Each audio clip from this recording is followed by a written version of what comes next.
अयोध्येतील श्रीराम मंदिरातील कथित देणगी गैरव्यवहाराच्या निषेधार्थ काँग्रेसची राम भक्त आस्था जागरण यात्रा रामटेकमधून सुरू। अयोध्येतील श्रीराम मंदिरातील कथित देणगी चोरीच्या प्रकरणाच्या निषेधार्थ नागपूर जिल्हा काँग्रेस कमिटीच्या वतीनं माजी मंत्री सुनील केदार यांच्या मार्गदर्शनाखाली तसेच खासदार श्यामकुमार बर्वे यांच्या नेतृत्वात राम भक्त आस्था जागरण यात्रा काढण्यात आली। या यात्रेची सुरुवात नागपूर जिल्ह्यातील रामटेकगड मंदिरातून करण्यात आली आहे। तर या यात्रेत स्थानिक नागरिकांसह काँग्रेस पदाधिकारी व कार्यकर्त्यांनी मोठ्या संख्येने सहभाग नोंदविला।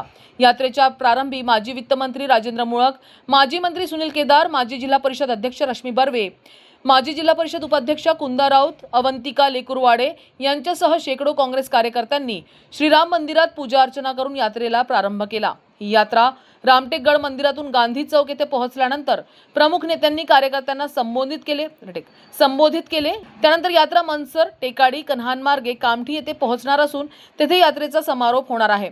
भाजप आणि आरएसएस वर टीका। यावेळी माध्यमांशी बोलताना खासदार श्यामकुमार बर्वे यांनी अयोध्येतील कथित देणगी व्यवहाराच्या मुद्द्यावरून भाजप आणि राष्ट्रीय स्वयंसेवक संघावर टीका केली। तसेच रामटेक गड मंदिराच्या संदर्भात स्थानिक आमदारांवरही त्यांनी निशाणा साधला। राम भक्त आस्था जागरण यात्रेमध्ये आज हजारो भाविक उपस्थित झालेले आहे। एक हाक आम्ही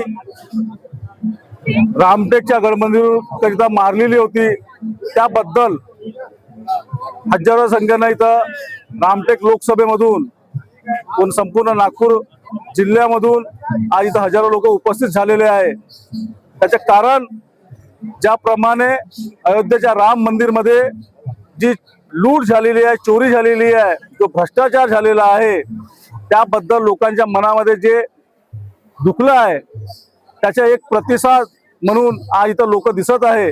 कारण ज्यांनी प्रभू श्री रामचंद्र या नावावर या देशामध्ये मतदान मागितलं, सरकार स्थापन केली, मंदिरचा शिलान्यास केलं, त्याचा श्रेय घेतलं, परंतु चोरीवर, भ्रष्टाचारावर एक शब्दही तोंडातून काढायला तयार नाही आहे।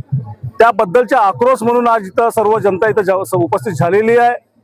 आणि रामटेक गड मंदिरचे जे विधेयक पारित केलेलं आहे आणि त्यामध्ये जे राजकीय लोकांच्या हातात हा मंदिर देण्याचा पाप करण्यात आलेला आहे, म्हणजे यांची मनशा काय आहे, यांच्या तोंडामध्ये प्रभू श्री रामचंद्र नाव असते पण कर्म पूर्ण रावणाचे आहे हे सिद्ध झालेलं आहे।